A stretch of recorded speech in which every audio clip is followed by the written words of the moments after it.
What's cracking with you people? Anansi here and welcome back to Jak 3. In the last one, we shot down some targets, defiled the arena by not killing Sig, which I thank goodness. I would not have been happy with Jak if he killed Sig. Sig is the best character in this game. I will not hear any different. And we got sent as punishment to take care of some metalhead pods in a nest. And as we got back, we got a call from Ashlyn to go out and meet her in the wasteland.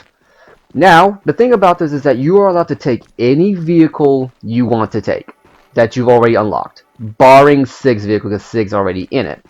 And it's supposed to be a one-on-one mission. You can use the Dune Hopper. You can use the Tough Puppy. Or you can use the Sand Shark. I'm going to let you know right now, me personally, when I do this mission, I like taking the Dune Hopper, but I'm going to do things a bit differently because the Sand Shark's a little bit harder for the mission we're going to do. And, not to mention, the Sand Shark after Jak 3, like, I'm not even kidding, in Jak X, the Sand Shark becomes Jak's signature vehicle. Like,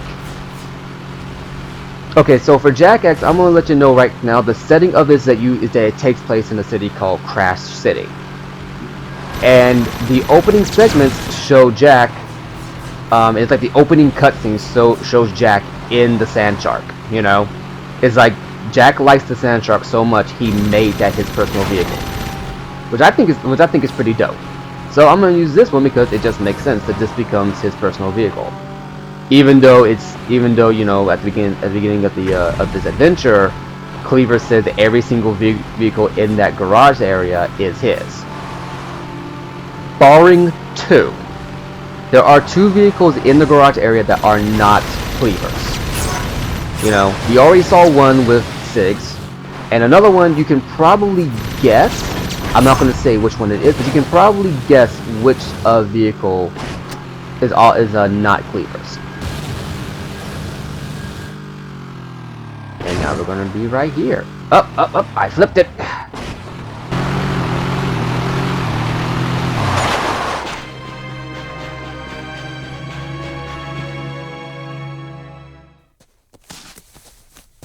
Hey, baby. You thought you'd dump me, huh? I knew you'd be back for some more orange lovin'. Get a good look. It's the last time you get to see it. Ashlyn, what are you doing here? Jak, it's good to see you. Listen, Toots. You left us in the desert, so talk to the tail. Cause the whiskers ain't listening. We out, Jak. That beacon you gave me. Thanks. I knew Damus would find you. He doesn't miss much in this desert. How do you know him? It doesn't matter now. Jak, I need you to come back to the city. We're losing the fight. Vigor is drunk on power and he's taken command. He doesn't understand what he's up against. I need you... Look out!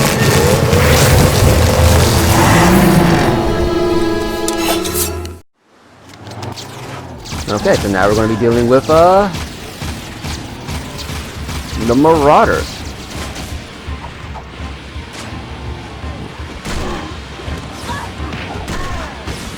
Okay, for some reason I'm not... Okay, I want to check something real quick. Okay, Steve, I gotta check something real quick because I think I'm missing a few things here.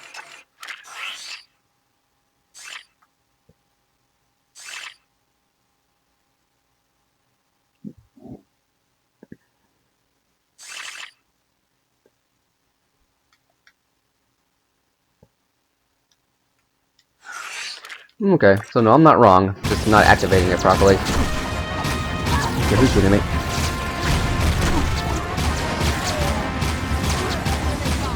See, I was trying to activate the light Jak powers. There we go. Because who dear? So that's what I was getting mixed up. I forgot that we only had the regeneration ability. Because I was going to show that you could use light Jak in combination with weaponry, because heads up, you're not going to get a lot of offensive moves for light Jak. Actually, you're not going to get any offensive moves for light Jak. the whole purpose of Light Jack is that he is purely for defense, where Dark Jack is your Don't offense. do that again. Like so.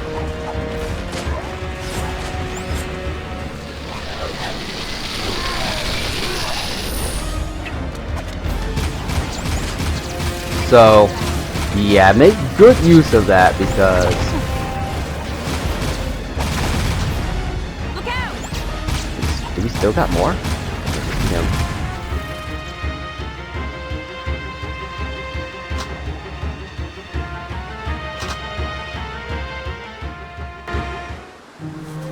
Kira wanted me to give you this.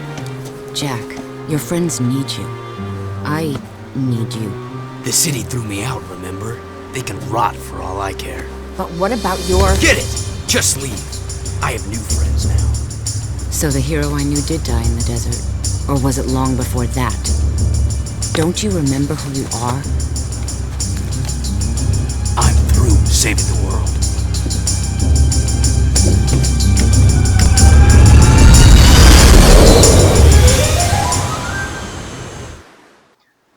Whew! So, a lot to unpack there. Firstly, okay, so we got the jet board back. And the jet board, I just want to show this off real quick if I can go to the secrets real quick. I don't like using the pause menu too much because it does, in my opinion, undermine a couple of things. But hear me out. You can use this to actually buy a couple of things, and there are some secrets here, like turbo jet board in the desert. You actually have the ability to buy a upgrade that makes the jet board go faster than any vehicle in the game, but only in the desert. I actually have done enough missions to buy all this stuff beforehand. Well, not beforehand, but like when in the old days when I used to play it, and you get vehicle upgrades, and they let you buy new vehicles. Probably before next session, I'm going to be doing some... Well, maybe not before next session, but I am going to be doing some missions. For number one, I recommend, if you're going to go through with this, I recommend getting this. And then I would hold off a little bit. So, yeah. These are secrets, but they're secrets that do help out the game. Oh, by the way, while you're out, if the vehicle gets shot, they do take damage. It's not one of the things where it's like the vehicle is invincible as long as you're not inside of it. And if the vehicle blows up, you fail a mission. So, 3 things to unpack. 1, at the end of the last mission, at the end of the last episode, Ashlyn made a comment that Deimos still keeps track of his old beacons. That means the beacon we got from Ashlyn isn't just any old beacon. It's actually one of Deimos's lost beacons. You know, it's one of his beacons from his Wastelanders. How she got it, we don't know. Probably interrogations when some Wastelanders wander into Haven City. Or try to sneak into Haven City. Number 2. That last scene with Ashlyn, like 2 of the scenes in there heavily imply that Ashlyn actually has a thing for Jack now. And I'm going to say it right now. The plot point going forward with that, I don't feel is developed very well, and we'll see as we get in later into the game, you know. And number 3, Jack's attitude towards, you know, the people of Haven City and towards being a hero. He's jaded. Like, legit, he's jaded. He doesn't want anything to do with it anymore. And can you blame him? He got tortured for 2 years, put his neck on the line to save them, and they used him as a scapegoat to blame everything their crew did on him. It's just one of those things where it's like, okay, I'm driving like a drunk man. It's one of those things where it's like, I'm just gonna go ahead and do some parking real quick. Gotta get my parallel park on, you know what I'm saying? This is one of those things where it's like, it's that thing in like the mid 2000s where heroes had to have an anti-hero bent to them. Also, anytime you get a Dune Hopper mission, this means that we're going to be going back to the precursor temple. So, yeah. It's always a fun time because this thing is like this thing is the best vehicle in the game. Like, well, I would say the best vehicle in the game. It's the most fun vehicle in the game. The best vehicle in the game is going to depend on your subjective viewpoint. Okay, that was me hitting the rear view. Did not mean to hit the rear view. You got me staring at the world through my rear view. Anyway, but yeah, no, it was a thing that was going on in the mid 2000s, early to mid 2000s, definitely late 90s, where having a squeaky clean superhero or a squeaky clean hero character was not seen as cool anymore, or not seen as well written anymore. So every single character, every single franchise had a title that tried to make the character seem a little bit more morally ambiguous. The most notorious example of this was Sonic the Hedgehog, where they had Shadow the Hedgehog get his own game. And we all know how well that turned out from a narrative viewpoint, not because they had the character use guns. As a matter of fact, I remember I actually played that game once. I didn't enjoy it. I only ever played through one playthrough of it, but I remember hearing the current 4Kids cast, and if you know anything about, you know, your English dubbing and anime and imports from other nations of entertainment, 4Kids was a byword for not being good. Like, I remember one thing when I was in like high school.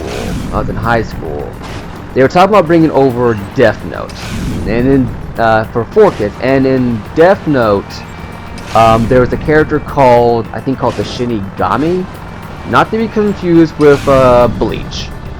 And this character is essentially the devil, you know, it's essentially a demon. And one of the rumors going around was that 4Kids is looking to bring this anime over and completely edit that character out of the anime.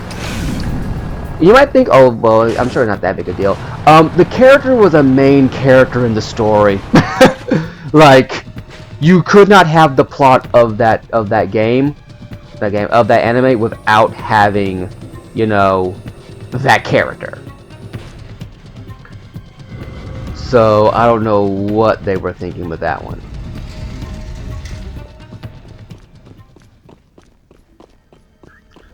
Now, since the eye's gone, we don't have to worry about that anymore. I think we can just kind of go straight on in. But yeah, no, it's like with oh, you're back. How's it feel? I have a gun that you can't escape from. There we go. But yeah, no, it's like you get to a point and you're just wondering, why is a 5-foot-tall black cartoon hedgehog cussing with a voice cast that was deliberately hired by a studio for the sole intention of making content that doesn't offend children, you know? Like, in Japan, they actually have, like, okay, so the 4Kids cast is actually the cast from Sonic X. That's what I mean by 4Kids cast. And they ported Sonic X. But if you look up Sonic X, there's a part in the first 5 minutes, of the very first episode of Sonic X, where Sonic drops the S-bomb. It is plain as day and glorious English. It is one of those moments, you know. And I'm sitting here wondering, what the heck am I watching?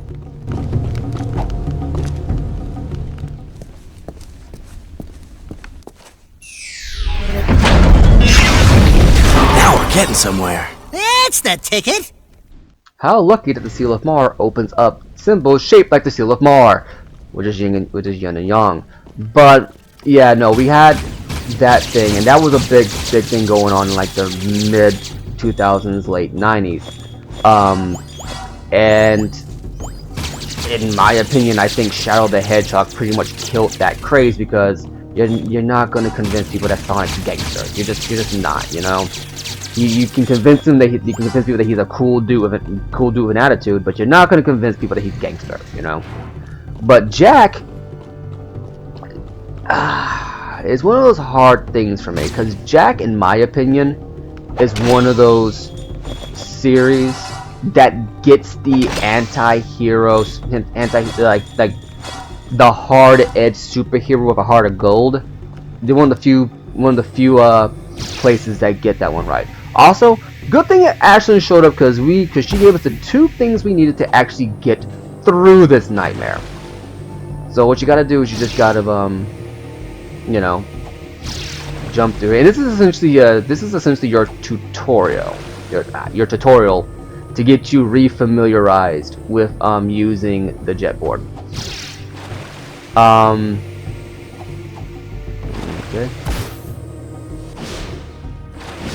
Oh yeah, there's a new feature we got, like this charge jump. It's actually pretty nifty. Okay, didn't mean to do that, but okay, whatever. So you gotta do this, and there is a part where you have to jump off the jet board at some point, but I can't remember exactly where. But this is your tutorial for the jet board to get you refamiliarized with it after, you know, because it only took like a year between Jack 2 and Jak 3, which in a year, considering how much it took, how much they managed to make in terms of new assets and new levels and new gimmicks, is not bad. Could be better, but it's honestly not bad, and it's actually the fan, and I think I mentioned before, it is the fan favorite of the entire series, in terms of platformers. But yeah, what was I getting at now? Yeah, Jak 3 had theirs, and Ratchet and Clank had one. Oh dear. Okay, so Ratchet and Clank is called Ratchet Deadlock. I think in Europe it's called Ratchet Gladiators or something like that. And while it wasn't a bad game, in my honest to God opinion, Jak 3 in terms of like those big 3 that did a thing, because Mario didn't do one. He just didn't. I think the closest thing to like an anti-hero kind of thing you got was Mario Dance Dance Revolution, where Waluigi was the bad guy, or you know, Luigi's Mansion. But that would be if you were just delusional. Yeah, I'm missing one more. But yeah, the whole thing. Where the heck am I? All right, it's probably over here, isn't it? Yes, it is. Okay, so.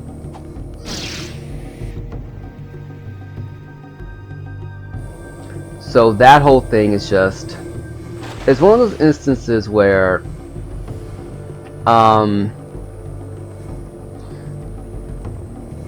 it's just one of those things where Jak 3 was the one that actually did this whole anti-hero superhero thing properly, you know?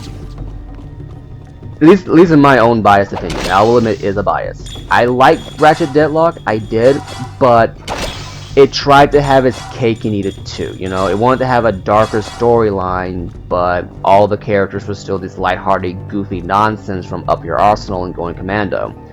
Jak and Daxter felt, even though Jak 2, I will freely admit, Jak 2 was a very sharp departure tonally from the Jak and Daxter series, it didn't feel beyond the realm of possibility given the fantastical nature of Jak and Daxter. So you were able to get away with a lot more, like a lot more, in terms of like how you want this, in terms of how you want the story to change and to change and grow. So that's where I'm at personally with that whole situation. We meet again, Great Warrior, but sadly your coming may be too late. You will soon meet the seed of our downfall. It approaches quickly, and I fear we no longer have the power to resist. Behold the pure power of light. We offer what little we have in this dire moment. You offer what little you have, but you gave Jak the ability to stop time. Or slow it down significantly. This is one of the more useful abilities in Jak 3. Trust me, you're gonna want to use this. And this is the ability that gives you the ability to be in light Jak mode. Now let me show this off while I'm still here. I don't think, yeah, okay, so let's show this.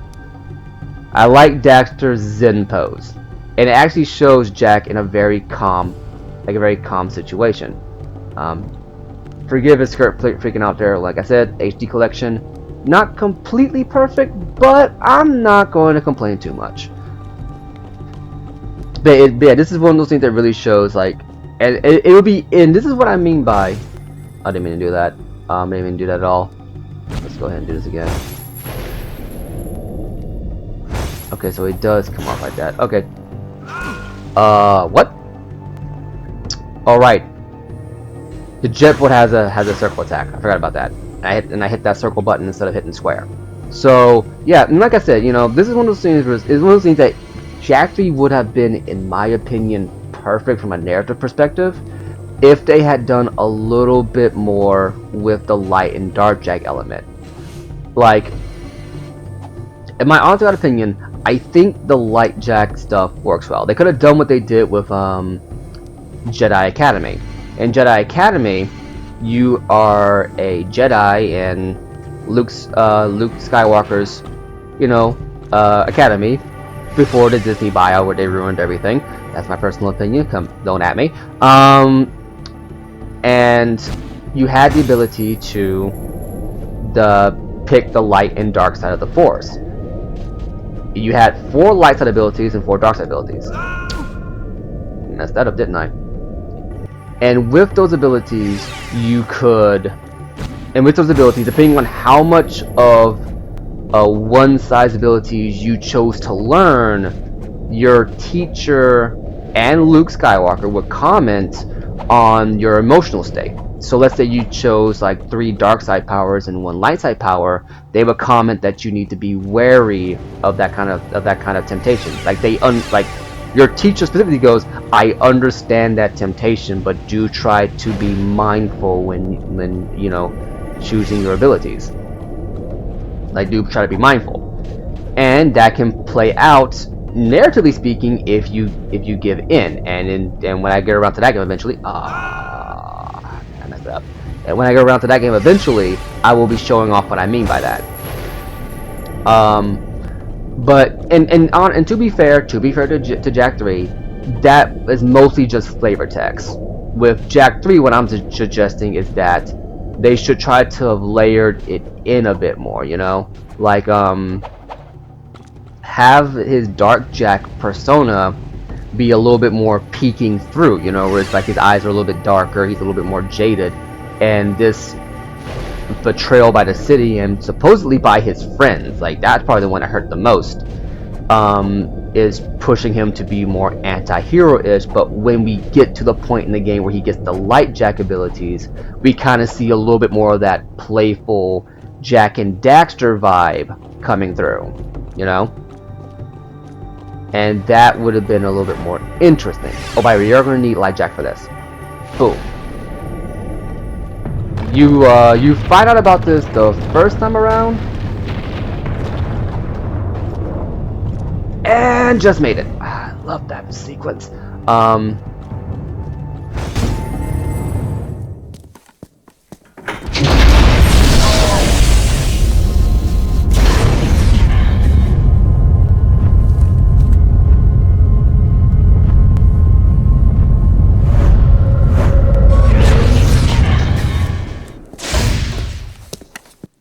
But you find out about that.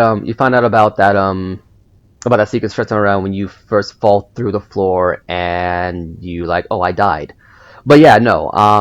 I would have liked to have seen, like, because we're not going to see it happen too much in Jak 3. You can make the inclination that is happening. There are inferments, and they do more with it than they did in Jak 2. But there should have been a little bit more emphasis on, like, Jak's dark side trying to grip him, and his light side is showing through a little bit more as he learns more and more light abilities and as the story progresses.